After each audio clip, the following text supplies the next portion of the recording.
ഭക്ഷണവും വസ്ത്രവും വിദ്യാഭ്യാസവും ആരോഗ്യവും ഒക്കെയാണ്. അതാണ് രാഷ്ട്രീയം പരിഹരിക്കേണ്ട അടിസ്ഥാന പ്രശ്നങ്ങൾ എന്നുള്ള ബോധ്യമുള്ള പാർട്ടി അല്ല BJP. ഈ വിഭവങ്ങളുടെ വിതരണം കേന്ദ്ര സർക്കാർ നടപ്പാക്കുമ്പോൾ ഈ സൗത്ത് നോർത്ത് ഡിവൈഡ് അവിടെ പ്രകടമായുണ്ടെങ്കിൽ ആ ഡിവൈഡ് ഉണ്ടാക്കുന്നത് കേന്ദ്ര സർക്കാരാണ്. BJP സർക്കാരിന് മനസ്സിലാകാതെ പോകുന്നതിൽ എനിക്ക് പ്രത്യേകിച്ച് അതിശയമൊന്നുമില്ല. കേന്ദ്ര ഗവൺമെൻറ്റിൻ്റെ നയനിലപാടുകൾക്കെതിരെ കേന്ദ്രം കേരളത്തെ സാമ്പത്തികമായി ഞെരുക്കുന്നു, അധികാരങ്ങൾ പലതും കവർന്നെടുക്കുന്നു, കേന്ദ്രവിഹിതം കുറഞ്ഞ പദ്ധതികൾക്ക് പോലും കേന്ദ്ര സർക്കാരിൻ്റെ പദ്ധതി എന്ന പേരിടണം എന്ന് നിർബന്ധിക്കുന്നു. ഇത്തരം ആക്ഷേപങ്ങൾ ഉന്നയിച്ചുകൊണ്ട് കേരളത്തിൻ്റെ സമരം ഇന്ന് ഡൽഹിയിൽ നടക്കുകയാണ്. ഇന്നലെ കർണാടകത്തിൻ്റെ സമരമായിരുന്നു. ഈ സമരത്തിൻ്റെ പശ്ചാത്തലത്തിലാണ് ഇന്ന് ഇൻസൈറ്റ്. നമുക്കൊപ്പം ഉള്ളത് മുതിർന്ന മാധ്യമപ്രവർത്തകൻ ശ്രീ KJ ജേക്കബാണ്. സ്വാഗതം ഇൻസൈറ്റിലേക്ക്.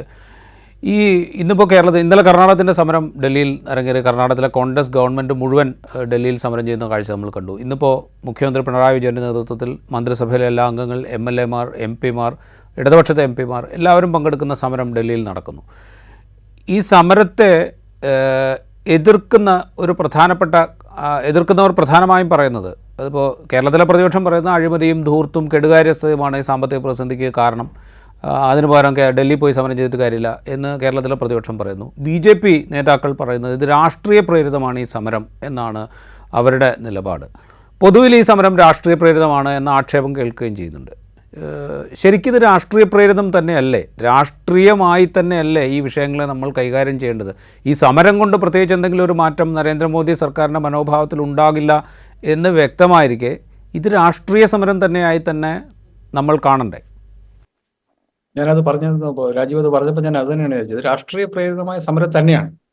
കാരണം ഇത് കേരളം ഇങ്ങനെ ഒരു സമരം ചെയ്യേണ്ടി വരുന്നത്, കേരളവും കർണാടകയും തമിഴ്നാടും ഇങ്ങനെ സമരം ചെയ്യേണ്ടി വരുന്നത് അവരുടെ രാഷ്ട്രീയത്തിന്റെ വ്യത്യാസം കൊണ്ട് തന്നെയാണ്.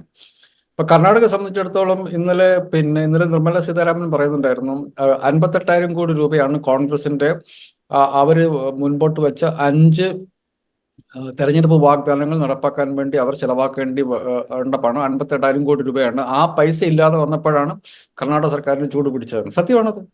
കാരണം അവിടുത്തെ മനുഷ്യരുടെ അടിസ്ഥാനപരമായ ചില കാര്യങ്ങൾ, ഒരാൾക്ക് 10 കിലോ അരി വെച്ച് സ്ത്രീകൾക്ക് മാസം തോറും 1000 രൂപ മറ്റോ വെച്ചിട്ട് കൊടുക്കുന്ന ഒരു പരിപാടി, സ്ത്രീകൾക്ക് സൗജന്യ ബസ് യാത്ര, ഇങ്ങനെ മനുഷ്യരുടെ ഏറ്റവും പ്രാഥമികമായ കാര്യങ്ങൾക്ക് വേണ്ടി പണം ചെലവഴിക്കാൻ സർക്കാരുകൾ തീരുമാനിക്കുന്നു. അത് രാഷ്ട്രീയ തീരുമാനമാണ്. ആ തീരുമാനത്തിന്റെ അടിസ്ഥാനത്തിൽ അവർ വിഭവം കണ്ടെത്താനുള്ള ശ്രമം നടത്തുന്നു. അപ്പം അതിൽ പ്രശ്നങ്ങൾ വരുന്നു. അപ്പോൾ അവരത് രാഷ്ട്രീയമായിട്ട് തന്നെ കാണുന്നു. അത് BJP സർക്കാരിന് മനസ്സിലാകാതെ പോകുന്നതിൽ എനിക്ക് പ്രത്യേകിച്ച് അതിശയമൊന്നുമില്ല. കാരണം മനുഷ്യരുടെ പ്രാഥമികമായ ആവശ്യങ്ങൾ ഭക്ഷണവും വസ്ത്രവും വിദ്യാഭ്യാസവും ആരോഗ്യവും ഒക്കെയാണ്. അതാണ് രാഷ്ട്രീയം പരിഹരിക്കേണ്ട അടിസ്ഥാന പ്രശ്നങ്ങൾ എന്നുള്ള ബോധ്യമുള്ള പാർട്ടി അല്ല BJP. അതുകൊണ്ട് അവരെ സംബന്ധിച്ചിടത്തോളം ഇത് നെഗറ്റീവായിട്ടുള്ള രാഷ്ട്രീയ സമരമാണ്. പക്ഷെ ഇതിപ്പം DMK കേരളത്തിന്റെ സമരത്തിന് പിന്തുണ പ്രഖ്യാപിച്ചിട്ടുണ്ട്. ഈ കർണാടകയും തമിഴ്നാടും തമ്മിൽ വേറെ മറ്റു പല പ്രശ്നങ്ങൾ ഉള്ളത് കൊണ്ട് സ്റ്റാലിൻ നേരിട്ട് സപ്പോർട്ട് ചെയ്തിട്ടില്ല എന്നുള്ളതേ ഉള്ളൂ. പക്ഷേ ഈ 3 സദേൺ സ്റ്റേറ്റ്സിന്റെ നമ്മുടെ പ്രശ്നങ്ങൾ ഏകദേശം സമാനമാണ്.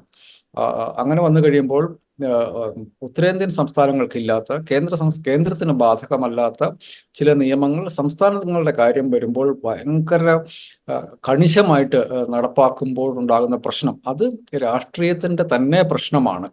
നമ്മൾ കണക്കുകളൊക്കെ പതുക്കെ നമ്മൾ എനിക്ക് തോന്നുന്നു മുമ്പോട്ട് പോകുമ്പോൾ നമ്മൾ പറയേണ്ടി വരും. അപ്പൊ ഈ 2 രാഷ്ട്രീയത്തിന്റെ പ്രശ്നങ്ങൾ തന്നെയാണ്. മനുഷ്യരുടെ അടിസ്ഥാന പ്രശ്നങ്ങൾ പരിഹരിക്കാനുള്ള വലിയ ശ്രമത്തിൽ ഏർപ്പെട്ടിരിക്കുന്ന സർക്കാരുകൾക്ക് അതിനാവശ്യമായ വിഭവങ്ങൾ കണ്ടെത്താൻ പറ്റാതെ വരുമ്പോൾ അവർ ഈ വിഭവങ്ങളുടെ പരമാധികാരിയായ കേന്ദ്ര സർക്കാരിനോട് പണം ആവശ്യപ്പെടുന്നു. അതാണ് അതിന്റെ രാഷ്ട്രീയം. അതിനെ രാഷ്ട്രീയ പ്രേരിതമാണ് എങ്കിൽ രാഷ്ട്രീയ പ്രേരിതമാണ്, തർക്കമൊന്നുമില്ല. ഇന്നലെ ഈ സമരത്തെ നേരിട്ട് പരാമർശിക്കാതെ പ്രധാനമന്ത്രി നയപ്രഖ്യാപനത്തിന്മേലുള്ള നന്ദി പ്രമേയ ചർച്ചയ്ക്ക് മറുപടി പറയുമ്പോൾ ചില കാര്യങ്ങളൊക്കെ പറഞ്ഞിരുന്നു. അതായത് അദ്ദേഹം മുഖ്യമന്ത്രിയായിരിക്കെ ഏത് വിധത്തിലാണ് ഇത്തരം പ്രയാസങ്ങൾ നേരിട്ടത്, എങ്ങനെയാണ് അതിനെ അതിജീവിക്കാൻ ശ്രമിച്ചതെന്നൊക്കെ അദ്ദേഹം വിവരിക്കുന്നത് കേട്ടു. അതിനോടൊപ്പം അദ്ദേഹം പറഞ്ഞത് സൗത്ത് നോർത്ത് ഡിവൈഡ് ഉണ്ടാക്കാൻ ശ്രമിക്കുകയാണ് എന്ന ഗുരുതരമായൊരു ആരോപണവും അദ്ദേഹം ഉന്നയിക്കുകയുണ്ടായി. നമ്മൾ ഈ വിഭവങ്ങളുടെ വിതരണം കേന്ദ്ര സർക്കാർ നടപ്പാക്കുമ്പോൾ ഈ സൗത്ത് നോർത്ത് ഡിവൈഡ് അവിടെ പ്രകടമായുണ്ടെങ്കിൽ ആ ഡിവൈഡ് ഉണ്ടാക്കുന്നത് കേന്ദ്ര സർക്കാരാണ് എന്ന് പറയേണ്ടി വരില്ലേ? അത് പ്രധാനമന്ത്രി ഓടുന്ന നായ്ക്ക് ഒരു മുഴം മുമ്പ് ഏറെ എന്നുള്ള മട്ടിൽ പറഞ്ഞു എന്നുള്ളതേ ഉള്ളൂ. ഈ പ്രശ്നം വളരെ സീരിയസ് ആയിട്ട് മുമ്പോട്ട് വരാൻ വേണ്ടി പോവാണ്. ഇപ്പം ഈ ഡീലിമിറ്റേഷൻ വരുമ്പോൾ ഉണ്ടാകാവുന്ന ഒരു പ്രശ്നത്തെക്കുറിച്ച് നമ്മുടെ രാജ്യത്ത് തലയ്ക്ക് വെളിവുള്ള മനുഷ്യരൊക്കെ സംസാരിച്ചു തുടങ്ങി. അപ്പോൾ തന്നെ കേന്ദ്ര സർക്കാർ എനിക്ക് തോന്നുന്നത് അത് ക്ലാരിഫൈ ചെയ്തിട്ടുണ്ട്. കാരണം ഇപ്പോഴത്തെ പ്രൊപ്പോർഷണൽ വ്യത്യാസം വരില്ല, സീറ്റുകളുടെ എണ്ണം കൂടുമായിരിക്കും, പക്ഷെ പ്രൊപ്പോർഷണൽ വ്യത്യാസം വരില്ല എന്ന് അമിത്ഷാ പറഞ്ഞതായിട്ട് ഞാൻ പ്രസ്താവന പറഞ്ഞതായിട്ട് ഞാൻ വായിച്ചിട്ടുണ്ട്. അപ്പം ഈ സൗത്ത് നോർത്ത് ഡിവൈഡ് ഒരു ഒരു ഒരു വിഷയമാണ്, പക്ഷെ അതൊരു രാഷ്ട്രീയ വിഷയമാക്കാതിരിക്കുക എന്നുള്ളതാണ് വിവേകം ഉള്ള മനുഷ്യർ ചെയ്യേണ്ടത്. ആ പ്രശ്നം ഉണ്ടാകുമ്പോൾ അത് അഡ്രസ്സ് ചെയ്യുക. അപ്പം സത്യത്തിൽ ഇപ്പൊ സൗത്തിൽ നിന്ന് നമുക്ക് കിട്ടുന്ന നമ്മൾ കൊടുക്കുന്ന നികുതിയിൽ നിന്ന് നമുക്ക് തിരിച്ചു കിട്ടുന്നതും നോർത്ത് ഇന്ത്യൻ സംസ്ഥാനങ്ങൾ കൊടുക്കുന്ന പണത്തിൽ നിന്ന് അവർക്ക് തിരിച്ചു കിട്ടുന്നതും തമ്മിൽ ഹ്യൂജ് ഡിഫറൻസ്. അപ്പം അതിൽ എനിക്കൊന്ന് ഏറ്റവും കുറവ് കിട്ടുന്ന കർണാടകയ്ക്കാണ്. 1 രൂപ കൊടുത്തു വെച്ചിട്ടുണ്ടെങ്കിൽ അവർ 20-30 പൈസ മറ്റോ കിട്ടുന്നു, നമുക്ക് 34-35 പൈസ കിട്ടുന്നു. ഉത്തർപ്രദേശിനാകുമ്പോൾ അത് 1 രൂപയിൽ കൂടുതലും, ബീഹാറിനാകുമ്പോൾ അതിൽ ഏകദേശം 2 രൂപയുടെ അടുത്തുള്ള. പക്ഷെ സത്യത്തിൽ ഞാൻ ഇതിനെതിരല്ല കേട്ടോ. അതായത് ഉത്തരേന്ത്യൻ ദക്ഷിണേന്ത്യ എന്ന് പറയുന്ന നമ്മൾ പറയുന്ന സംസ്ഥാനത്തിൽ പ്രോസ്പെരിറ്റി ഉണ്ട് എങ്കിൽ നമ്മൾ ഇവിടെ നിന്ന് കുറച്ച് പണം എടുത്ത് ഉത്തരേന്ത്യൻ സംസ്ഥാനങ്ങൾക്ക് കൊടുക്കുന്നതിൽ വ്യക്തിപരമായിട്ട് എനിക്കതിൽ യാതൊരു അതൃപ്തിയില്ല. അത് ചെയ്യേണ്ടതാണ് എന്നുള്ളത് തന്നെയാണ് എൻ്റെ അഭിപ്രായം. അതല്ല പ്രശ്നം. ഉത്തരേന്ത്യൻ സംസ്ഥാനങ്ങൾക്ക് പണം കൊടുക്കുന്നു എന്നുള്ളതല്ല പലപ്പോഴും നമ്മുടെ പ്രശ്നം എന്നുള്ളത് ദക്ഷിണേന്ത്യൻ സംസ്ഥാനങ്ങൾക്ക് അവരുടെ വരുമാനത്തിന്റെ അകത്തു നിന്ന് അവർക്ക് അനുവദനീയമായ രീതിയിൽ പോലും വിഭവങ്ങൾ റേസ് ചെയ്യാനും അതിനനുസരിച്ച് അവരുടെ അജണ്ട മുമ്പോട്ട് കൊണ്ടുപോകാനും കേന്ദ്ര സർക്കാർ സമ്മതിക്കുന്നില്ല എന്നുള്ളതാണ്. അതാണ് പ്രശ്നം. ഉത്തരേന്ത്യൻ സംസ്ഥാനങ്ങളിൽ കേന്ദ്ര സർക്കാർ പണം മുടക്കി എത്ര വേണമെങ്കിൽ പണം മുടക്കട്ടെ, എനിക്കതിന് ഒരെതിർപ്പുള്ള ഒരാളല്ല ഞാൻ. ഒരു രാജ്യം എന്ന നിലയ്ക്ക് ഉത്തരേന്ത്യൻ സംസ്ഥാനങ്ങളിൽ പണം മുടക്കാൻ കേന്ദ്ര സർക്കാർ മുടക്കുന്നുണ്ടെങ്കിൽ നല്ല കാര്യം, എനിക്കതിനോട് യാതൊരു എതിർപ്പുമില്ല. നമ്മുടെ പ്രശ്നം അതല്ല, എൻ്റെ പ്രശ്നം അതല്ല. ഇപ്പം നമ്മളുടെ fiscal responsibility and budget management act പ്രകാരം കേരളത്തിന് 3.5% വരെ അതിന്റെ GDP-യുടെ കടമെടുക്കാം. ആ കടമെടുക്കാൻ നമ്മൾ അനുവദിക്കുന്നില്ല. കേന്ദ്ര സർക്കാർ ഇൻഫ്രാസ്ട്രക്ചറിന് വേണ്ടി ചെലവാക്കുന്ന പല പണങ്ങളും, കടമെടുക്കുന്ന പല പണങ്ങളും അതിന്റെ കടത്തിൽ കൂട്ടാറില്ല, നമ്മുടെ കൂട്ടുന്നു. ഇപ്പൊ കഴിഞ്ഞ ദിവസം ചെന്നൈ മെട്രോയുടെ കാര്യം സ്റ്റാലിൻ പറയണ്ടേ, അതിന് ഏകദേശം 37,000 കോടി രൂപ അതിനുവേണ്ടി ചെലവാക്കേണ്ടതുണ്ട് അതിന്റെ അടുത്ത ഫേസിന് വേണ്ടിയിട്ട്. അതൊരു കേന്ദ്ര സർക്കാർ പ്രോജക്റ്റാണ്. ആ പ്രോജക്റ്റ് കേന്ദ്ര സർക്കാർ പ്രോജക്റ്റാണ് എന്ന് കേന്ദ്ര സർക്കാർ അനുവദിക്കുന്നതിനുള്ള കാലതാമസം വന്നു. അപ്പം ആ പണം സംസ്ഥാന സർക്കാർ കടമെടുത്ത് ആ പ്രോജക്റ്റിലേക്ക് ഇൻവെസ്റ്റ് ചെയ്തു. അത് സംസ്ഥാനത്തിന് കടമാക്കി മാറ്റി. എന്നിട്ട് സംസ്ഥാനത്തിന് എടുക്കാവുന്ന കടത്തിൽ അത് കുറവ് വരുത്തി. അതായത് നമുക്ക് 2-3 പ്രശ്നങ്ങളുണ്ട് ഇതിൻ്റെ അകത്ത്. ഇപ്പം നമ്മൾ ഇതിന്റെ കണക്കെടുത്ത് നോക്കുമ്പോൾ ഉത്തർപ്രദേശിൽ 7 മെട്രോകളാണ് അവിടെ കേന്ദ്ര സർക്കാർ പണിയുന്നത്. ഹൈസ്പീഡ് റെയിൽ പ്രോജക്റ്റ്, നമ്മുടെ സെമി ഹൈസ്പീഡ് റെയിൽ പ്രോജക്റ്റുകൾ 7 പ്രോജക്റ്റുകളാണ് അവിടെ നടപ്പാക്കുന്നത്. അത് മുഴുവൻ കേന്ദ്ര സർക്കാരിന്റെ പണമാണ്. നമുക്ക് സന്തോഷമേ ഉള്ളൂ, നമുക്കതിൽ അഭിപ്രായ വ്യത്യാസമില്ല, ഉത്തരേന്ത്യ നന്നാവട്ടെ. പക്ഷേ നമ്മൾ കടമെടുക്കാൻ വേണ്ടി പോകുമ്പം നമുക്ക് ഈ പ്രോജക്റ്റുകൾ തരുന്നില്ല. കേരളിന്റെ നമ്മൾ ആ പ്രോജക്റ്റിന്റെ കണ്ടു കഴിഞ്ഞാൽ തന്നെ നമുക്ക് ഇത് കേരളം ഇന്ത്യയിലാണോ എന്ന് നമുക്ക് സംശയം തോന്നും. കാരണം 64,000 കോടി രൂപ പ്രോജക്റ്റുള്ള, എൻ്റെ ഓർമ്മയിൽ നിന്ന് പറയുന്നത് 64,000 കോടി രൂപ മൊത്തം പ്രോജക്റ്റ് കോസ്റ്റുള്ള കേരള പ്രോജക്റ്റിൽ ലാൻഡ് അടക്കം കേന്ദ്ര സർക്കാരിന് ചിലവ് ഏകദേശം 3,000 കോടി രൂപയ്ക്ക് താഴെയാണ്. 2,000-3,000 അത്ര ചെറിയ മുതൽ മുടക്കാണ് കേന്ദ്ര സർക്കാരിനുള്ളത്. ആ പ്രോജക്റ്റിന് പോലും നമുക്ക് അനുമതി തരുന്നില്ല. ഉത്തർപ്രദേശിലെ 7 പ്രോജക്റ്റുകൾ അനുവദിക്കുകയും ചെയ്യുന്നു. ഇതാണ് അതിനകത്തെ പ്രശ്നം. ഇങ്ങനെയാണ് ഇവർ സൗത്ത് നോർത്ത് ഡിവൈഡ് ഉണ്ടാക്കുന്നത്. അതല്ലാതെ നമ്മുടെ രാജ്യത്തിന്റെ കോമ്പോസിറ്റ് ആയിട്ടുള്ള റവന്യൂ വരുമാനത്തിൽ നമ്മുടെ നാട്ടിലെ പിന്നോക്കാവസ്ഥയിലുള്ള മനുഷ്യർക്ക് അവരെ സഹായിക്കാൻ വേണ്ടി അവിടെ കേന്ദ്ര സർക്കാർ ഇൻവെസ്റ്റ് ചെയ്യുന്നതിൽ നമുക്കെന്ത് പാട്? അതിൽ നമുക്ക് സന്തോഷമേ ഉള്ളൂ. കാരണം അങ്ങനെ നമുക്ക് വിഭജിച്ച് നോർത്ത് സൗത്ത് എന്ന് വിഭജിച്ച് നമുക്ക് മുമ്പോട്ട് പോകാൻ പറ്റില്ല. പക്ഷെ ഈ താരതമ്യേന പല കാര്യങ്ങളിലും മുൻപോട്ട് പോയിട്ടുള്ള സദേൺ സ്റ്റേറ്റുകൾക്ക് അവരുടെ ലിമിറ്റിന്റെ അകത്തുനിന്ന് അവരുടെ അജണ്ട നടപ്പാക്കാനുള്ള, അവരുടെ അവരുടെ ജനങ്ങളോട് കൊടുത്ത വാഗ്ദാനം നടപ്പാക്കാനുള്ള അനുവാദം കേന്ദ്ര സർക്കാർ കൊടുക്കണ്ടേ?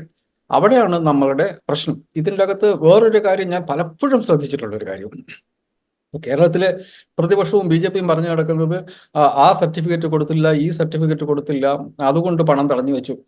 എന്തൊരു കഷ്ടമാണിത്. ഈ സംസ്ഥാനത്ത് ഇപ്പം നമ്മൾ വില്ലേജ് ഓഫീസിൽ നമ്മുടെ വരുമാന സർട്ടിഫിക്കറ്റ് മേടിക്കാൻ വേണ്ടി പോകുമ്പോൾ, അല്ലെങ്കിൽ റിലേഷൻഷിപ്പ് സർട്ടിഫിക്കറ്റ് മേടിക്കാൻ വേണ്ടി പോകുമ്പോൾ അത് കൊണ്ടുപോകാം ഇത് കൊണ്ടുപോകാം എന്ന് പറയുന്നത് പോലെയാണോ? എന്തൊരു മര്യാദക്കെട്ട പരിപാടിയാണ്. സംസ്ഥാന സർക്കാരുകളുടെ ഇത്തരം ഡോക്യുമെന്ററി ആയിട്ടുള്ള എഫിഷ്യൻസി എന്നുള്ളത് വളരെ പാത്തറ്റിക് ആണ്. അത് നന്നാകണം നമുക്ക് ആവശ്യപ്പെടാം. ഇപ്പം എന്താണ് ഏതെങ്കിലും ഒരു പ്രോജക്റ്റിന് വേണ്ടി പണം തന്നു കഴിഞ്ഞിട്ടുണ്ടെങ്കിൽ അടുത്തതിന് വേണ്ടി കിട്ടണമെന്നുണ്ടെങ്കിൽ ഈ പേപ്പറുകൾ മുഴുവൻ ഒരു സംസ്ഥാന സർക്കാരല്ലേ, ഇത് ആരുടെയെങ്കിലും വീട്ടിൽ കൊണ്ടുപോകുന്ന പണമല്ലല്ലോ. ഇതിൻ്റെ അകത്ത് ഏതെങ്കിലും തരത്തിൽ CAGയുടെ ഒബ്ജക്ഷൻ ഉണ്ട് എങ്കിൽ നമുക്ക് പറയുന്നത് മനസ്സിലാക്കാം. അതല്ലാതെ ഇതിൻ്റെ മുഴുവൻ അവസാനത്തെ പേപ്പറും കണ്ടു കഴിഞ്ഞിട്ട് ഞാൻ സൈൻ ചെയ്യുള്ളൂ എന്ന് പറയുന്നത്, അതൊന്നും രണ്ട് സർക്കാരുകൾ തമ്മിൽ അത് ഈ പ്രതിപക്ഷം ഭരിക്കുന്ന സംസ്ഥാനങ്ങൾക്ക് മാത്രമേ ഈ പ്രശ്നങ്ങളുള്ളൂ. BJP അതിപ്പം എൻഫോഴ്സ്മെന്റ് ഡയറക്ടറേറ്റിന്റെ അന്വേഷണത്തിന്റെ കാര്യം പറയാം, അഴിമതി പ്രതിപക്ഷ നേതാക്കന്മാർ മാത്രമേ ചെയ്യുന്നുള്ളൂ, ഭരണപക്ഷത്തിന്റെ ഭാഗത്ത് നിന്ന് ഒരു അഴിമതി ഇല്ല എന്ന് പറയുന്ന പോലെയാണ്. ഈ പ്രതിപക്ഷ സംസ്ഥാനങ്ങളിലെ കാര്യം വന്നു കഴിയുമ്പോഴത്തേക്കും ഇപ്പൊ ചെന്നൈ മെട്രോയുടെ കാര്യം പറഞ്ഞാൽ അത് റെക്കഗ്നൈസ് ചെയ്യാൻ വേണ്ടിയിട്ട് വർഷങ്ങൾ എടുക്കുന്നു. അപ്പം സംസ്ഥാന സർക്കാരിന് കടമെടുക്കേണ്ട പണത്തിൻ്റെ അകത്ത് അത് കുറയുന്നു. ഉത്തർപ്രദേശിന്റെ കാര്യമാകുമ്പോൾ അങ്ങനെ പ്രശ്നമില്ല, കേന്ദ്ര സർക്കാർ നേരിട്ട് നടപ്പാക്കുന്നു. അപ്പൊ ഇത്തരം വളരെ ഡിസ്ക്രിമിനേറ്ററി ആയിട്ടുള്ള കാര്യങ്ങൾ ഇതിൻ്റെ അകത്ത് ഈ കേരളത്തിലെ അഴിമതി എന്നൊക്കെ പറയുന്നത് ഭയങ്കര വിചിത്രമായിട്ടുള്ള കാര്യമാണ്. കേരളത്തിലെ ധൂർത്ത് എന്ന് പറയുന്നത് മുഖ്യമന്ത്രിയുടെ വീടിന്റെ ചുറ്റുമതിൽ കെട്ടി, പിന്നെ 1 കോടി രൂപയുടെ ബസ്സിൽ യാത്ര ചെയ്തു. ഞാൻ പറയുന്നത് ഇതൊക്കെ അഴിമതിയാണെന്ന് കൂട്ടുക, അതൊക്കെ നമ്മൾ ദുർച്ചലവാണെന്ന് കൂട്ടുക, എല്ലാം കൊണ്ട് 100 കോടി രൂപയുടെ കേസേ വരുന്നുള്ളൂ. ഇത് നിങ്ങൾ ഈ പറയുന്ന എല്ലാ ധൂർത്തും കൊണ്ട് കൂട്ടിയാൽ 100 കോടി രൂപയ്ക്കകത്ത് വരുന്നതേ ഉള്ളൂ. ഈ മുഖ്യമന്ത്രിയുടെ വീട്, അതിന്റെ 10 അളവ് വാങ്ങിയ പശുവിന്റെ അളവ്, മുഖ്യമന്ത്രി വീടിന്റെ പെയിന്റ് അടിച്ചത്, മുഖ്യമന്ത്രിയുടെ പിന്നെ സ്വിമ്മിംഗ് പൂളിന് ടൈലിട്ടത്, ഇതെല്ലാം കൂടെ കൂട്ടും. ഇതെല്ലാം കൂടെ കൂട്ടിയാലും കേരളത്തിലെ ഗവർണർക്ക് വേണ്ടി ചിലവാക്കുന്ന പൈസയുടെ അത്രയല്ല. കേരളത്തിലെ ഗവർണർക്ക് വേണ്ടി അദ്ദേഹത്തിന് കൂടെയുള്ള ഉദ്യോഗസ്ഥന്മാർക്ക് വേണ്ടി മാത്രം യാത്രയ്ക്ക് വേണ്ടി 1 കോടി രൂപ മറ്റോ ചിലവാക്കിയെന്ന് പറയും. അതെല്ലാം കൂടെ കൂട്ടും, എല്ലാം കൂടെ കൂടിയാൽ 100 കോടി രൂപ. അതല്ല നമ്മുടെ പ്രശ്നം. നമ്മുടെ പ്രശ്നം ആയിരക്കണക്കിന് കോടി രൂപ സംസ്ഥാനത്തിന് ഏതെങ്കിലും വിധത്തിൽ കിട്ടാനുള്ള, കേന്ദ്ര സർക്കാരിൽ നിന്ന് കിട്ടാനുള്ള പണം, അതല്ലെങ്കിൽ നമുക്ക് സ്വന്തമായിട്ട് റേസ് ചെയ്യാൻ നമ്മുടെ തന്നെ നിയമം അനുവദിക്കുന്ന പണം. ഇത് സമ്മതിച്ചാൽ മതി. ഈ 3.5% കടമെടുക്കാൻ നമ്മൾ സമ്മതിക്കണം. അത് നമ്മുടെ നിയമസഭ പാസ്സാക്കിയതാണ്. അത് വ്യക്തമായും ഭരണഘടനാപരമായി സ്റ്റേറ്റിന്റെ പബ്ലിക് ഡെറ്റ് എന്നുള്ളത് സംസ്ഥാനങ്ങളുടെ ഭരണഘടനയിൽ 7ാം ഷെഡ്യൂളിൽ സംസ്ഥാന ലിസ്റ്റിൽ പെട്ടതാണ്. അതിൻ്റെ അകത്ത് എന്തിനാണ് കേന്ദ്രം കയറി നിയമനിർമ്മാണം നടത്തുന്നത്? കേന്ദ്രം നിയമനിർമ്മാണം നടത്തിയിട്ട് ആ നിയമനിർമ്മാണം കേന്ദ്രത്തിന് ഓരോ വർഷവും മാറ്റിക്കൊണ്ടിരിക്കുകയാണ്. 5% മുകളിലാണ് എല്ലാ വർഷവും കേന്ദ്രത്തിന്റെ ഫിസ്ക്കൽ ഡെഫിസിറ്റ്. നമ്മുടേത് 2.4%. നമുക്ക് 3.5% വരെ പോകാം. ഇത്തരം ഡിസ്ക്രിമിനേഷനാണ് നമുക്ക് അംഗീകരിക്കാൻ പറ്റാത്തത്. കർണാടകത്തിന്റെ കാര്യത്തിൽ ഒരു കാര്യം കൂടി ഞാൻ പറയാം. നമ്മളത് നേരത്തെ ഒരിക്കൽ ചർച്ച ചെയ്തിട്ടുണ്ട്. കർണാടക സർക്കാർ ഈ എല്ലാ പാവപ്പെട്ടവർക്കും 10 കിലോ അരി വെച്ച് കൊടുക്കും എന്ന് പറഞ്ഞു കഴിഞ്ഞപ്പോൾ ആ അരി അവർ എവിടെ നിന്നാണ് സോഴ്സ് ചെയ്യുക എന്നുള്ളത് കേന്ദ്ര സർക്കാരിൻ്റെ തന്നെ സംസ്ഥാനങ്ങൾക്ക് കൊടുത്തതിന് ശേഷം സംസ്ഥാനങ്ങൾക്ക് പണം കൊടുത്ത് വാങ്ങാവുന്ന ഒരു പൂൾ അരി കൂടി ഉണ്ടായിരുന്നു. ആ അരി കണ്ടുവച്ചിട്ടാണ് കർണാടകത്തിലെ കോൺഗ്രസ്സുകാർ അരി കൊടുക്കാമെന്ന് പറഞ്ഞത്. സർക്കാർ ആ പരിപാടി അങ്ങ് നിർത്തി. അതിനുശേഷം കർണാടകത്തിലെ ഭക്ഷ്യ സിവിൽ സപ്ലൈസ് മന്ത്രി ഇന്ത്യ മുഴുവൻ കറങ്ങുമായിരുന്നു അരി കിട്ടാൻ വേണ്ടിയിട്ട്. എനിക്ക് ആ വിഷയം കണ്ടപ്പോൾ സത്യത്തിൽ സന്തോഷം തോന്നി. കാരണം ഒരു സംസ്ഥാനത്തെ ഒരു മന്ത്രി അദ്ദേഹത്തിന്റെ നാട്ടിലെ മനുഷ്യർക്ക് അരി കൊടുക്കാൻ വേണ്ടി നാടുകളെ കറങ്ങുന്നു എന്നുള്ളത് ഒരു ഗംഭീര കാര്യമാണ്. പക്ഷെ അങ്ങനെയാണ് കർണാടകത്തിലെ കോൺഗ്രസ് സർക്കാരിന്റെ ഒരു തെരഞ്ഞെടുപ്പ് വാഗ്ദാനം പാലിക്കുന്നതിൽ നിന്നും ആ സർക്കാരിനെ തടയാൻ വേണ്ടി കേന്ദ്ര സർക്കാർ ശ്രമിച്ചത്. ഏത് കാര്യത്തിലാണ്? അരിയുടെ കാര്യത്തിലാണ്. ഞാൻ പറഞ്ഞ ഏതെങ്കിലും ഒരു തോന്നിയാസം കാണിക്കുന്ന, ഒരു വൃത്തികേട് കാണിക്കുന്നതിനല്ല, മനുഷ്യർക്ക് അരി കൊടുക്കാൻ വേണ്ടിയിട്ടുള്ള അവരുടെ തെരഞ്ഞെടുപ്പ് വാഗ്ദാനം എന്നുള്ള ഒരു വീട്ടിലേക്ക് 10 കിലോ അരി വെച്ച് കൊടുക്കാമെന്നുള്ള കോൺഗ്രസിന്റെ വാഗ്ദാനം നടപ്പാക്കാൻ കോൺഗ്രസിന് പറ്റാതിരിക്കാൻ വേണ്ടിയിട്ട് പിന്നെ കേന്ദ്ര സർക്കാർ സംസ്ഥാനത്തിൽ വാങ്ങാൻ പറ്റുന്ന അരിയുടെ എത്രയോ കാലമായിട്ട് നിലനിന്നൊരു സിസ്റ്റം ഇതിന്റെ തൊട്ട് തലയാഴ്ച അങ്ങ് നിർത്തലാക്കി. അപ്പൊ ഇങ്ങനെ ദക്ഷിണേന്ത്യൻ സംസ്ഥാനങ്ങളെ ദ്രോഹിക്കുന്ന പരിപാടിയാണ് ഇപ്പം നടന്നുകൊണ്ടിരിക്കുന്നത്. ഇതിനെതിരെയാണ് നമ്മൾ സംസാരിക്കേണ്ടത്. ഇതിനകത്ത് ധൂർത്തുണ്ടോ, ഇതിനകത്ത് കെടുകാര്യസ്ഥതയുണ്ടോ, അതൊക്കെ അഡ്രസ്സ് ചെയ്യണം. എനിക്ക് കാര്യത്തിൽ യാതൊരു തർക്കമില്ല. അതൊക്കെ ഉണ്ടെങ്കിൽ സ്പെസിഫിക് ആയിട്ട്, അതല്ല മുഖ്യമന്ത്രിയുടെ വണ്ടി, ആ വണ്ടിയിലുള്ള കറങ്ങുന്ന കസേര, പ്ലീസ് ദയവ് ചെയ്ത് അതല്ല വിഷയം. അതിലൊക്കെ വളരെ സീരിയസ് ആയിട്ടുള്ള കാര്യം. ഇത് പറയുമ്പോൾ ഈ കേരളം ഉന്നയിക്കുന്ന കാര്യങ്ങളെ ചൊല്ലി വ്യത്യസ്തമായ വാദങ്ങൾ BJP നേതാക്കളും BJP അനുകൂലിക്കുന്ന സാമ്പത്തിക വിദഗ്ധരും ഒക്കെ പറയുന്നുണ്ട്. ഇപ്പോൾ GST നഷ്ടപരിഹാരം ഇത്ര കോടി രൂപ ഞങ്ങൾക്ക് കിട്ടാനുണ്ടായിരുന്നത് കിട്ടിയില്ല, അല്ലെങ്കിൽ കിട്ടിക്കൊണ്ടിരുന്നത് നിന്നുപോയി എന്ന് കേരള സർക്കാർ അവകാശപ്പെടുന്നു. അതിന് പറയുന്ന ന്യായം GSTയുടെ നഷ്ടപരിഹാരം 5 വർഷത്തേക്കായി നിശ്ചയിച്ചിരുന്നു. ആ 5 വർഷം കഴിഞ്ഞു, അതുകൊണ്ട് ഇനി നഷ്ടപരിഹാരമില്ല. അത് നേരത്തെ അറിയാവുന്നതാണ്. പിന്നെ എങ്ങനെ അത് നഷ്ടം എന്ന് നിങ്ങൾ, അല്ല കിട്ടുന്നില്ല എന്ന് നിങ്ങൾ പറയും എന്നുള്ളതാണ്. മറ്റൊന്ന്, ധനകാര്യ കമ്മീഷൻ അവാർഡ് ചെയ്തതിൽ മാറ്റമുണ്ടായി, കുറവുണ്ടായി. അത് ധനകാര്യ കമ്മീഷൻ തീരുമാനിക്കുന്നതാണ്. അതിൽ കേന്ദ്ര സർക്കാരിന് ഇടപെടാനില്ല. മൊത്തം വരുമാനത്തിൻ്റെ എത്ര വിഹിതം സംസ്ഥാനങ്ങളുമായി പങ്കിടണം എന്നുള്ളത് ധനകാര്യ കമ്മീഷൻ തീരുമാനിക്കുകയും ആ പങ്കിടണമെന്ന് തീരുമാനിച്ച മൊത്തം തുകയിൽ എത്രയൊക്കെ ശതമാനം വിവിധ സംസ്ഥാനങ്ങൾക്ക് കൊടുക്കണം എന്നുള്ളത് അവിടുത്തെ വികസന തോത് മനസ്സിലാക്കിക്കൊണ്ട് ധനകാര്യ കമ്മീഷൻ നിശ്ചയിക്കുകയും ചെയ്യുന്നതാണ്. അതിൽ കേന്ദ്ര സർക്കാരിനൊന്നും ചെയ്യാനില്ല. കേരളം ആവശ്യപ്പെടുന്നത് മുഴുവൻ കാലഹരണപ്പെട്ട കാര്യങ്ങളോ അല്ലെങ്കിൽ ചട്ടമനുസരിച്ച് ചെയ്തതിൻ്റെ അടിസ്ഥാനത്തിൽ ഉണ്ടായ നഷ്ടങ്ങളോ ആണ് എന്ന വാദമാണ് പ്രധാനമായിട്ടും ഈ BJP നേതാക്കളും BJP അനുകൂലിക്കുന്ന സാമ്പത്തിക വിദഗ്ധരും ഒക്കെ ചൂണ്ടിക്കാണിക്കുന്നത്. രാജീവ്, ഇതിനകത്ത് പ്രശ്നം ഇതിനകത്തൊരു യെസ് ഓർ നോ ഉത്തരം ഇല്ല എന്നുള്ളതാണ് ഞാൻ ഇതിനകത്ത് മനസ്സിലാക്കി. ഇതിനകത്തൊക്കെ കുറേ കാര്യമുണ്ട്, ഇവർ പറയുന്നതിനകത്ത് കുറേ കാര്യമുണ്ട്, കുറേ കാര്യം കേരളം പറയുന്നതിലുണ്ട്. For example GST compensation. GST കോമ്പൻസേഷൻ്റെ കാര്യത്തിൽ ഇപ്പം സംസ്ഥാനം പറയുകയാണ് ഞങ്ങൾക്ക് കോമ്പൻസേഷൻ കിട്ടുന്നില്ല എന്ന് പറഞ്ഞാൽ അതിൻ്റെ അകത്ത് കേന്ദ്ര സർക്കാരിൻ്റെ ഭാഗത്ത് നിയമപരമായിട്ടോ നയപരമായിട്ടോ ഒരു തെറ്റില്ല. കാരണം 5 വർഷത്തേക്കാണ് GST കോമ്പൻസേഷൻ എന്നുള്ള കാര്യം നേരത്തെ അംഗീകരിച്ച കാര്യം. അത് കൂട്ടിത്തരണമെന്ന് പല സംസ്ഥാനങ്ങൾ ആവശ്യപ്പെട്ടിട്ടുണ്ടെങ്കിലും അത് നിയമപരമായ യാതൊരു ബാധ്യതയും കേന്ദ്ര സർക്കാരിനില്ല.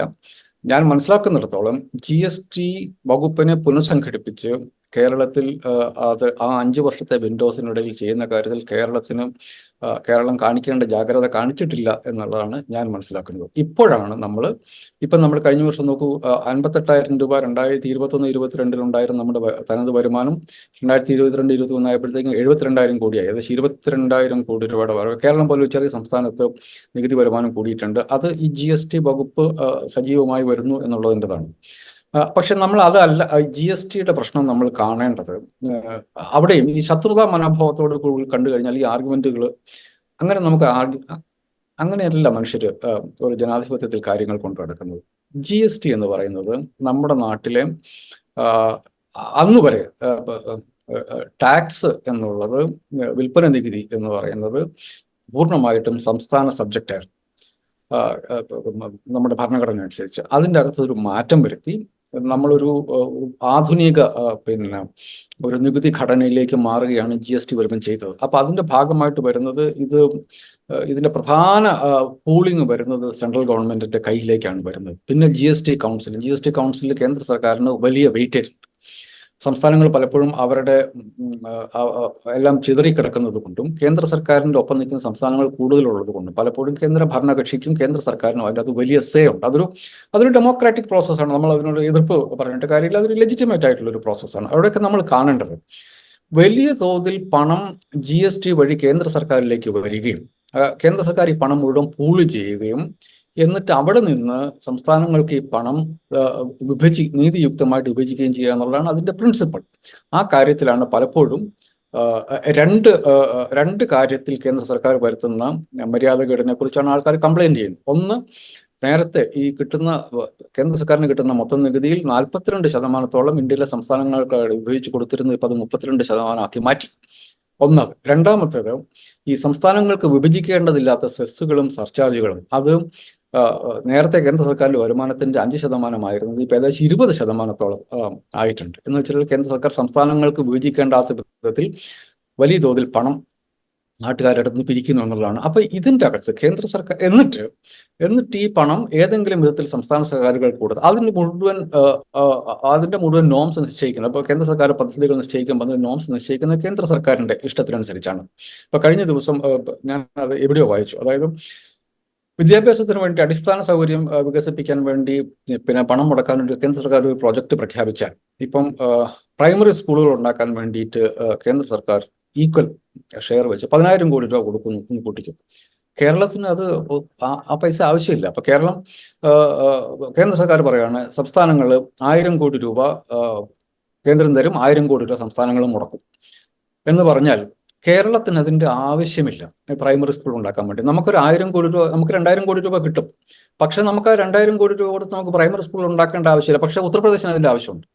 അപ്പോൾ ഉത്തർപ്രദേശിന് അഡ്വാൻറ്റേജ് എന്ന് വെച്ചിട്ടുണ്ടെങ്കിൽ അവർക്ക് 1,000 കോടി രൂപ കൊടുത്ത് 2,000 കോടി രൂപ കിട്ടും. നമുക്ക് ആ 2,000 കോടി രൂപ പോകും. നമുക്കതിൻ്റെ ആവശ്യമില്ല. അതേസമയം നമ്മൾ വിദ്യാഭ്യാസത്തിൻ്റെ കാര്യത്തിൽ ഇപ്പോൾ നമ്മളുടെ 5 ലക്ഷത്തിൽ വരുന്ന സംസ്ഥാന സർക്കാർ ജീവനക്കാരിൽ 3 ലക്ഷത്തിലധികം വരുന്നത് ഈ ആരോഗ്യ വകുപ്പും വിദ്യാഭ്യാസ വകുപ്പ് 2 വകുപ്പിലാണ്. ഇതിൻ്റെ അകത്തുള്ള മനുഷ്യരെ ഇവർക്ക് കൊടുക്കുന്ന ശമ്പളം റവന്യൂ ചെലവാണ് എന്ന് പറയുന്നു. അതേസമയം നമ്മൾ അതിനുവേണ്ടി വിദ്യാഭ്യാസ രംഗത്തും ആരോഗ്യത്തിലും നടത്തുന്ന ഇൻവെസ്റ്റ്മെന്റ് ഇൻഫ്രാസ്ട്രക്ചർ ഇൻവെസ്റ്റ്മെന്റ് ആയിട്ട് അവർ കണക്കാക്കുന്നില്ല. അപ്പൊ ഇങ്ങനെ പലതരത്തിലുള്ള കേന്ദ്ര സർക്കാർ പണത്തിന്റെ പുറത്തുള്ള നമ്മുടെ നാടിന്റെ നികുതി വരുമാനത്തിന്റെ കസ്റ്റോഡിയനായിരിക്കുകയും എന്നിട്ട് സദേൺ ഇന്ത്യൻ സംസ്ഥാനങ്ങൾക്ക് ബാധകമല്ലാത്ത വിധത്തിൽ അവർക്ക് ഒരു തരത്തിലുള്ള ആനുകൂല്യങ്ങൾ കിട്ടാത്ത വിധത്തിൽ ഈ പണം വിതരണം ചെയ്യപ്പെടുകയും ചെയ്യുന്നു എന്നുള്ളതൊരു വസ്തുതയാണ്. കേരളത്തിലും തമിഴ്നാട്ടിലും കർണാടകത്തിലും നമ്മളുടെ ഏകദേശം 70-80% നമ്മളുടെ വരുമാനം കൊണ്ടാണ് നമ്മൾ ജീവിക്കുന്നത്. ഈ കേന്ദ്ര സർക്കാർ ഈ കിടന്ന് ബഹളം വെക്കാൻ വേണ്ടിയിട്ട് നമ്മുടെ ഓൺ റവന്യൂ ആണ് നമ്മുടെ ഏറ്റവും വലിയ റവന്യൂ. അതേസമയം അത് ഉത്തർപ്രദേശും ബീഹാറും ആകുമ്പോഴത്തേക്കും അത് 30-40% കുറയുകയാണ്. ബാക്കി മുഴുവൻ കേന്ദ്ര സർക്കാരിന്റെ പണം കൊണ്ടാണ് ആ സംസ്ഥാനങ്ങൾ മുമ്പോട്ട് പോകുന്നത്. എന്നിട്ട് രാഷ്ട്രീയമായിട്ട് പറഞ്ഞു കഴിയുമ്പം നോക്കൂ, അവിടെ വലിയ റോഡുകൾ വരുന്നു, വലിയ പാലങ്ങൾ വരുന്നു, വലിയ സന്തോഷമുള്ള കാര്യമാണ്. നമ്മളെ അതെടുക്കാൻ അനുവദിക്കാമെന്ന് നമ്മൾ പറയുന്നുള്ളൂ. നിങ്ങൾ കൊടുക്കുക. ഉത്തർപ്രദേശിനെ സംബന്ധിച്ചിടത്തോളം ഇപ്പം കേരളത്തിന്റെ ഓൺ റവന്യൂ എന്ന് പറയുന്നത് 72,000 കോടി രൂപയാണ്. ഉത്തർപ്രദേശിന്റെ 2,20,000 എന്ന് വെച്ചാൽ നമ്മൾ ഏകദേശം 3 ഇരട്ടി. നമ്മുടെ ജനസംഖ്യയുടെ 6 ഇരട്ടി വരും ഉത്തർപ്രദേശിന്റെ ജനസംഖ്യ. അതിൽ കൂടുതലുണ്ടെങ്കിലേ ഉള്ളൂ. അപ്പം അത്രയും വലിയ 6 ഇരട്ടിയുള്ള ജനസംഖ്യയുള്ള സംസ്ഥാനത്തിന്റെ റവന്യൂ വരുമാനം നമ്മുടെ 3 ഇരട്ടിയേ ഉള്ളൂ. അപ്പൊ അവരുടെ വരുമാനം അത്രയേ ഉള്ളൂ. അതുകൊണ്ട് അവർക്ക് കേന്ദ്ര സർക്കാർ പണം കൂടുതൽ കൊടുക്കട്ടെ, അതിന് എനിക്ക് അഭിപ്രായ വ്യത്യാസമില്ല. പക്ഷെ നമ്മൾ പണം റേസ് ചെയ്യാൻ നമ്മളെ സമ്മതിക്കുക. അപ്പൊ നമ്മൾ പണം എടുക്കുമ്പോഴത്തേക്ക് ഇവിടെ ധൂർത്താണ്, ഇവിടെ ശ്രീലങ്കയാകും എന്ന് പറയുന്നുള്ള ഒരു മണ്ടൻ വർത്തമാനം കൊണ്ട് കേരളത്തിന്റെ മാധ്യമങ്ങളും ഈ പ്രതിപക്ഷങ്ങളും അതാണ് അതിൻ്റെ അകത്ത് നമുക്ക് അംഗീകരിക്കാൻ പറ്റാത്തത്. ഞാനിപ്പോൾ കഴിഞ്ഞ ദിവസം കണ്ടു, VD സതീശന്റെ പ്രസ്താവന, കേരളം സമരം ചെയ്യാൻ വേണ്ടി പോകുന്നു പറഞ്ഞു. പ്രതിപക്ഷ നേതാവ് VD സതീശൻ പറഞ്ഞു കേരളത്തിന് കെടുകാര്യസ്ഥത മൂലമാണ് എന്ന് പറയും. അപ്പൊ കർണാടകത്തിൽ എങ്ങനെയാണ് കെടുകാര്യസ്ഥത കാരണമാണ് അവർ സമരം ചെയ്യുന്നത്? ഇത് കണക്കുകളുടെ അടിസ്ഥാനത്തിൽ നമ്മൾ സംസാരിക്കേണ്ടത്. എന്ത് കെടുകാര്യസ്ഥതയെക്കുറിച്ച്, എന്ത് ധൂർത്തിനെ കുറിച്ചാണ് ഇവർ പറയുന്നത്? അഴിമതി, ധൂർത്ത്, വല്ല കാര്യമുണ്ട് ഇതിനകത്ത്? എല്ലാം ഞാൻ പറയുന്നത് എല്ലാം കൂടി നിങ്ങൾ എടുക്കും, എത്ര കോടി രൂപ വരും? നമ്മുടെ പ്രശ്നം എവിടെയാണ്? നമ്മുടെ പ്രശ്നം അതിലും വലുതാണ്. നമുക്ക് ന്യായമായി കിട്ടേണ്ട, നമുക്ക് റേസ് ചെയ്യാൻ പറ്റുന്ന വിഭവങ്ങളുടെ പുറത്തുള്ള, അവകാശത്തിന്റെ പുറത്തുള്ള വളരെ ഫണ്ടമെന്റൽ ആയിട്ടുള്ള കാര്യങ്ങളെ കുറിച്ചാണ് നമ്മൾ സംസാരിച്ചുകൊണ്ടിരിക്കുന്നത്. അന്നേരം മുഖ്യമന്ത്രി കറങ്ങുന്ന കസേര യാത്ര എന്നൊക്കെ പറയുന്നത് അതൊന്നും ഒരു സിവിലൈസ്ഡ് ആയിട്ടുള്ള ഒരു സൊസൈറ്റിയിൽ മുമ്പോട്ട് വെക്കാൻ പറ്റുന്ന വാദമായിട്ട് എനിക്ക് തോന്നിയിട്ടില്ല. അതിനേക്കാളും കൂടുതൽ ഫണ്ടമെന്റലാണ്, അതിനേക്കാൾ കൂടുതൽ റിപ്പബ്ലിക്കൻ ആർഗ്യുമെന്റാണ് നമ്മൾ മുമ്പോട്ട് വെക്കുന്നത്. നമ്മളൊക്കെ നമ്മുടെ ഭരണഘടന അനുവദിച്ചു തന്നിട്ടുള്ള അവകാശങ്ങൾക്കുള്ളിൽ ജീവിക്കാനുള്ള അർഹത നമുക്കുണ്ട് എന്നുള്ള വളരെ അടിസ്ഥാനപരമായിട്ടുള്ള രാഷ്ട്രീയ മുദ്രാവാക്യം തന്നെയാണ് നമ്മൾ മുമ്പോട്ട് വെക്കുന്നത്. ഇതിൽ നമുക്ക് തോൽക്കാൻ പറ്റില്ല. ഈ സമരത്തിൽ നമ്മൾ തോൽക്കുക എന്ന് പറഞ്ഞാൽ നമ്മുടെ ജനാധിപത്യ അവകാശങ്ങൾ നമ്മൾ ഇല്ലാണ്ടാക്കുക എന്നുള്ളതാണ് അർത്ഥം. ഇത് നേതാക്കന്മാർ തമ്മിലുള്ള കുടിപ്പകയോ രാഷ്ട്രീയ വൈരാഗ്യത്തിൻ്റെ പ്രശ്നമല്ല. ഒരു രാജ്യം ഇപ്പം നമ്മുടെ ഉത്തരേന്ത്യൻ സംസ്ഥാനങ്ങൾക്ക് അവർക്കൊരു പ്രശ്നമുണ്ടെങ്കിൽ അവർ നമ്മളെപ്പോലെ ആകാൻ വേണ്ടിയിട്ടാണ് ശ്രമിക്കേണ്ടത്. അല്ലാണ്ട് നമ്മളെ ഉത്തരേന്ത്യൻ സംസ്ഥാനങ്ങളുടെ അവസ്ഥയിലോട്ട് താഴെയിടുകയല്ല വേണ്ടത്. അവരെ ഉയർത്തിക്കൊണ്ട് വരാനുള്ള ശ്രമം, അതിന്റെ ആ പ്രോസസ്സിൽ സൗത്ത് ഇന്ത്യൻ സംസ്ഥാനങ്ങളെ ഇല്ലാണ്ടാക്കി കളയാം എന്നാണ് കേന്ദ്ര സർക്കാരിന്റെ താല്പര്യമെങ്കിൽ അത് രാഷ്ട്രീയപരമായ ഒരു സമരം തന്നെയാണ്. നമ്മളതിന് ഡിവൈഡ് എന്ന നിലയ്ക്കല്ല അതിനെ കാണുന്നത്. അതിനെന്താ ഡിവൈഡ് എന്തിനാണ്? ജനാധിപത്യത്തിൽ അഭിപ്രായ വ്യത്യാസങ്ങൾ മനുഷ്യർ പറയുന്നത് അതിന്റെ അർത്ഥം വിഭജനം എന്നാണ്. അതൊക്കെ പ്രധാനമന്ത്രി സംസാരിക്കുന്നത് അക്ഷരാർത്ഥത്തിൽ പറഞ്ഞാൽ രാജ്യദ്രോഹപരമായ സ്റ്റേറ്റ്മെന്റ് ആണ്. അങ്ങനെയല്ലത്. മനുഷ്യർ അഭിപ്രായ വ്യത്യാസം പറയുക എന്ന് പറഞ്ഞാൽ അത് ജനാധിപത്യത്തിൽ വളരെ കൃത്യമായിട്ടുള്ള ഒരു അവകാശമാണ് മനുഷ്യരുടേത്. അങ്ങനെ മനുഷ്യർ അഭിപ്രായ വ്യത്യാസം പറയുമ്പോൾ അത് വിഭജനത്തെക്കുറിച്ച് സംസാരിക്കുകയാണ് എന്ന് പറയുന്നതാണ് സത്യത്തിൽ ജനാധിപത്യ വിരുദ്ധമായ നടപടി.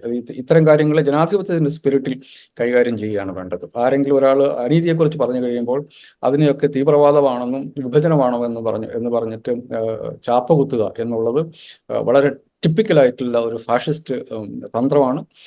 നമ്മൾ ജനാധിപത്യപരമായ രീതിയിൽ കൂടി തന്നെ അതിനെ നേരിടേണ്ടി വരും എന്നുള്ളതാണ് എനിക്ക് തോന്നുന്നത്. അവസാനം ഒരു കാര്യം കൂടി, നമ്മളിപ്പോൾ പ്രധാനമായും ഉന്നയിക്കുന്നത് ഈ പറയുന്ന ഇമ്മീഡിയറ്റ് ആയിട്ടുള്ള സാമ്പത്തികമായ നിയന്ത്രണങ്ങൾ, വിഭവസമാഹരണത്തിന് ഏർപ്പെടുത്തിയിരിക്കുന്ന വിലക്കുകൾ, ഒരു തടി പോലും മുന്നോട്ട് കൊണ്ടുപോകാൻ പറ്റാത്ത വിധത്തിൽ നമ്മളെ ഞെരുക്കുന്ന നടപടികൾ, ഇതിനെയൊക്കെ ആണെങ്കിൽ പോലും അധികാര കേന്ദ്രീകരണം, ഫെഡറൽ സമ്പ്രദായത്തിലുള്ള കടന്നുകയറ്റം, സംസ്ഥാന അധികാരത്തിൻ്റെ പരിധിയിൽ വരുന്ന വിഷയങ്ങളിലേക്ക് കടന്നു കയറിക്കൊണ്ട് നിയമനിർമ്മാണമടക്കം നടത്തുന്ന കേന്ദ്ര സർക്കാർ ഇത്തരം കുറച്ചുകൂടെ വിശാലമായ കാര്യങ്ങളിലേക്ക് കൂടെ വ്യാപിക്കുന്നതായി ഈ സമരം മാറേണ്ടതല്ലേ? എക്സാക്ട്ലി, ഞാൻ അതാണ് പറഞ്ഞത് രാജീവ്. നമ്മൾ ഇതിനെ ഈ ചെറിയ പൈസയുടെ പ്രശ്നമല്ല. ഇതിൻ്റെ അകത്തുള്ള അടിസ്ഥാനപരമായിട്ടുള്ള രാഷ്ട്രീയം എന്നുള്ളത് ഒന്നാം പിണറായി സർക്കാരിന് ശേഷം 2021 തെരഞ്ഞെടുപ്പിൽ ഇത്ര വലിയ പിന്തുണ സർക്കാരിന് കിട്ടാൻ കാരണം അതിൻ്റെ അകത്ത് കിറ്റ് പെൻഷൻ എന്നൊക്കെ നമ്മൾ പറയുമെങ്കിലും ഇത് രണ്ടും ചെറിയ കാര്യങ്ങളല്ല. അതായത് അവസാനത്തെ മനുഷ്യന് മന്ദസ്സോടുകൂടി ജീവിക്കാൻ പറ്റുന്ന ഒരു അവസ്ഥ ഉണ്ടാകുക, അത് ഏത് വെല്ലുവിളികൾക്കിടയിലും, നമ്മളിപ്പം പാൻഡമിക് വന്നപ്പോഴായാലും ശരി, നമ്മുടെ പ്രളയങ്ങൾക്കിടയിലും മഹാമാരികൾക്കിടയിലും അന്തസ്സോടുകൂടി ജീവിക്കാൻ മനുഷ്യനൊപ്പം ഉണ്ടാവുക എന്നുള്ള ഒരു കാര്യം വളരെ അടിസ്ഥാനപരമായി സർക്കാരുകളുടെ ഉത്തരവാദിത്തമാണ്. ആ ഉത്തരവാദിത്തം സർക്കാർ ആദ്യത്തെ ഒന്നാം പിണറായി സർക്കാരിന്റെ കാലത്ത് ചെയ്തു എന്നുള്ളതിന് കിട്ടിയ മാൻഡേറ്റ് ആണ് രണ്ടാം പിണറായി സർക്കാർ. അപ്പൊ അത് വളരെ അടിസ്ഥാനപരമായ രാഷ്ട്രീയം തന്നെയാണ്. നമ്മൾ ആ ലെവലിൽ, അതിപ്പോ പിണറായി സർക്കാർ എന്നുള്ളതല്ല അതിൻ്റെ പ്രശ്നം, അല്ലെങ്കിൽ ഒരു LDF സർക്കാർ എന്നുള്ളതല്ല, അത് മലയാളിയുടെ അവകാശം, അത് കേരളീയന്റെ അവകാശമാണ്. നമ്മളൊരു 10-200 വർഷമായി നടത്തിയിരിക്കുന്ന വലിയ സമരങ്ങളുടെ ഭാഗമായി അവസാനത്തെ മനുഷ്യന് അന്തസ്സോടുകൂടി ജീവിക്കാൻ ഈ രാജ്യത്ത് അവകാശമുണ്ട് എന്നുള്ളത് നമ്മൾ നേടിയെടുത്തതാണ്. നമ്മളുടെ ആവശ്യം ഇന്ത്യയിലെ ഓരോ പൗരനും, അത് ഉത്തർപ്രദേശിലെയും ബീഹാറിലെയും ഹരിയാനയിലും അടക്കമുള്ള ഏറ്റവും പരമദരിദ്രനായ മനുഷ്യനടക്കം ഈ അവകാശങ്ങൾ കിട്ടണം എന്നുള്ളതാണ് നമ്മളുടെ ആവശ്യം.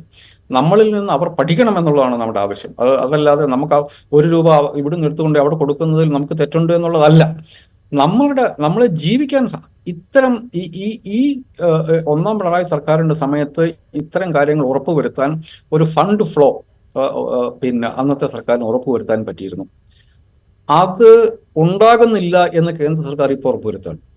അങ്ങനെ ഒരു ഫണ്ട് ഫ്ലോ കേരളത്തിൽ ഉണ്ടാവില്ല എന്നുള്ള കാര്യം, അതാണ് ഞാൻ പറഞ്ഞത് നേരത്തെ. ആ ബില്ല് കൊണ്ടുപോയി, ഈ സർട്ടിഫിക്കറ്റ് കൊണ്ടുപോകുക എന്ന് പറഞ്ഞിട്ടുള്ള സംസ്ഥാന സർക്കാർ, 2 സർക്കാരുകളാണ് രണ്ടും. നമ്മളതാണ് മനസ്സിലാക്കേണ്ട കാര്യം.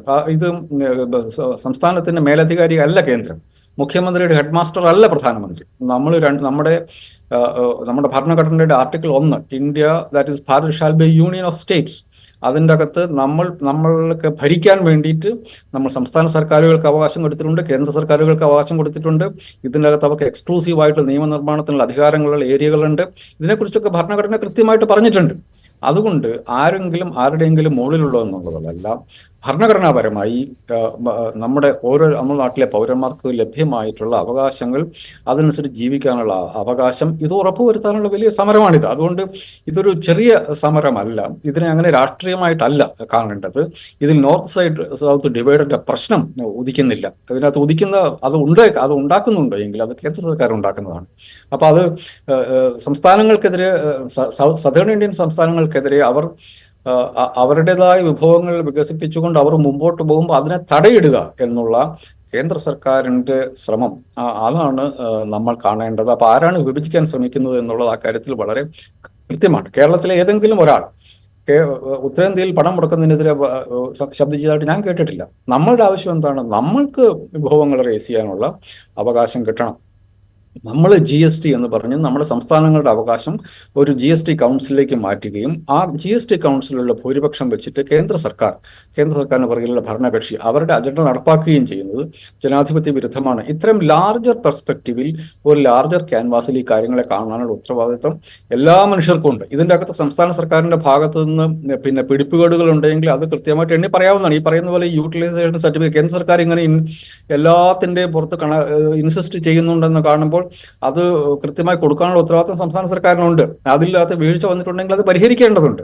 പക്ഷെ അതൊക്കെ ക്ലറിക്കൽ ലെവലിലുള്ള വീഴ്ചകളാണ്. നമ്മൾ കണക്കാക്കേണ്ടത് അടിസ്ഥാനപരമായി ഫണ്ടമെന്റൽ ആയിട്ടുള്ള രാഷ്ട്രീയ പ്രശ്നം എന്നുള്ളത് ഒരു റിപ്പബ്ലിക്കിലെ പൗരന്മാർ എന്ന നിലയ്ക്ക് അന്തസ്സായിട്ട് ജീവിക്കാനുള്ള നമ്മുടെ അവകാശത്തിന്റെ പുറത്ത് കേന്ദ്ര സർക്കാർ നിയമപരമായിട്ട് അതിന് നിയമപരമായി സാധ്യമാണെങ്കിലും സാധാരണഗതിയിൽ ജനാധിപത്യപരമായി ചെയ്യാത്ത കാര്യങ്ങൾ ഇതിനകത്ത് പലതും നിയമപരമാണ്. ഇതിപ്പം കേന്ദ്ര സർക്കാർ ചെയ്യുന്ന പല കാര്യങ്ങളും 99% നിയമപരമാണ്. ഇപ്പം നമ്മുടെ നാട്ടിൽ രാഷ്ട്രീയക്കാരെ പിടിച്ച് അകത്തിടുന്നത്, എൻഫോഴ്സ്മെന്റ് ഡയറക്ടറേറ്റിനെ ഉപയോഗിച്ച് അകത്തിടുന്നത് നിയമപരമാണ്. കോടതികൾക്ക് പോലും ഒന്നും ചെയ്യാനില്ല.